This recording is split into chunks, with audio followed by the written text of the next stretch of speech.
7 মাহ পূৰ্বে বিবাহ পাশত আবদ্ধ হৈছিলহে মাথো চুমি নামৰ বোৱাৰীগৰাকী। ৰিতুল নামৰ ল'ৰাজনৰ লগতেই তাইৰ প্ৰেম বিবাহ হৈছিল। দিনবোৰ ঠিকেই গৈ আছিল। এদিন সিহঁতৰ মাজলৈ সেই ভাল খবৰটোও আহিল। 3 মাহৰ অন্তঃসত্ত্বা আছিল চুমি। 7 দিন পূৰ্বে নিজ ভাতৃক জনাইছিল সুখবৰটো। আনন্দৰ বন্যা বৈছিল মাতৃগৃহত। 7 দিনৰ পিছতেই ঘটিল সেই অঘটনটো। আচলতে এইকাৰণে আপোনালোকলৈ এই ঘটনাটো আগবঢ়াইছোঁ। আচলতে সকলো সতৰ্ক হ'ব লাগে। অন্য নহ'লেও নিজৰ বিয়া দিয়া ছোৱালীজনী বা নিজে হ'লেও যোৱা ছোৱালীজনীৰ খবৰ অলপ ৰাখিব লাগে। তাই কেনেদৰে আছে, তাই সুখত আছে নে দুখত আছে, তাৰ খবৰ মাজে মাজে লৈ থাকিব লাগে। নহ'লে এনেদৰে বহুত ঘটনা আমাৰ মাজত ঘটি থাকিব।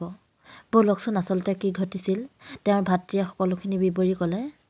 আমি ঘটনাটোৰ মাজলৈ যাওঁ।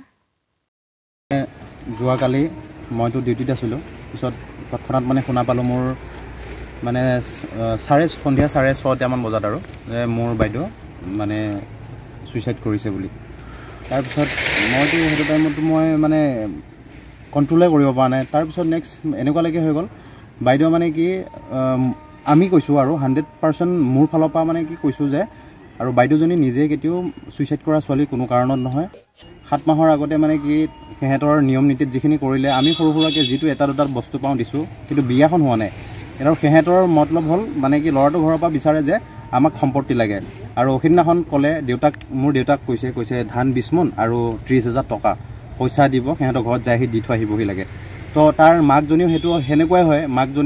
মাকজনীয়ে মইতো ডাইৰেক্ট ফোন কৰি এদিন ডাইৰেক্ট ধৰাই পেলাইছোঁ। মাকে কৈছে তোৰ বস্তু আনিবলৈ একো হোৱা নাই, ইমান দিন হ'ল বিয়া চিয়া হোৱা, তই আজিলৈকে কি আনিছ আমাৰ ঘৰত, তো তেনেকুৱা নিচিনা বস্তু কিছুমান আৰু। তো সিহঁতে মেণ্টেলি মানে কি এনেকুৱালৈকে তাইক মানে টৰ্চাৰ কৰি তাই মানে গিৰিয়েকেও তাইক মানে কোনো ধৰণৰ ছাপোৰ্ট নকৰা হৈ গ'ল। আৰু মানে কোনো ঘৰত মানে তাইৰ কোনো সন্মানেই নাই আৰু কোনো মানে একদম মানে একেবাৰেই ভাল নপঢ়ে। সিহঁতৰ ল'ৰাজন মানে সৰু ল'ৰাজন অলৰেডি অলপ মানে মেণ্টেল বুলি আমি শুনিব পাইছোঁ আগতো, নিজৰ মাককে কাটিছে বুলি। তো মোৰ সন্দেহ, মোৰ মনে এইটো কৈছে যে মোৰ বাক হয়তো সিহঁতৰ 3টা মানুহ মিলি মানে 4টা মানুহ, বাপেক আছে আৰু পুতেক 2টা আছে। তো ডাঙৰ পুতেকৰ লগত মোৰ বাইদেউ বিয়া হৈছে। তো মোৰ মনে কয় যে সিহঁত গোটেইখিনিয়ে মাৰি পেলাই মোৰ বাইদেউক মানে ডিঙিত চিপজুৰি লগাই পেলাই ওলমাই দিছে। আৰু এনেকুৱা অৱস্থাত হৈছে যে এইখিনি জেগাত জুই পুৱাই আছে মাকহঁতে। এতিয়া পুলিচৰ ওচৰত গ'লোঁ। পুলিচ যোন আৰক্ষী যিমানখিনি গৈছিলে তাত যিকেইজন গৈছিল আৰু তেখেতৰ মুখৰ পৰা জানিব পাইছোঁ, কথা পাতি থাকোঁতে মই শুনিছোঁ যে সিহঁতৰ ঘৰৰ ফালৰ পৰা কোনো মতলব নাই যে ছোৱালী এজনী মৰিছে বুলি। কাৰণ মাকে এইখিনিত বহি জুই পুৱাই আছে। তাৰপিছত মোৰ বাইদেউ তো ইমানখিনি মানে ডিষ্টেঞ্চটো আপোনাৰ 2 হাত মানৰহে, পাকঘৰ এটা আছে। তো সেইখিনি জেগাত তাই ওলমি মৰি আছে। তাইক বেলেগ একো কোৱা নাই। তাইক কৈছে কি তুমি অলপমান তাৰমানে গা বন্ধ আছিল 3 মাহ, মই ডক্টৰক তাতে 4 দিন ডক্টৰক তাকে নিছোঁ।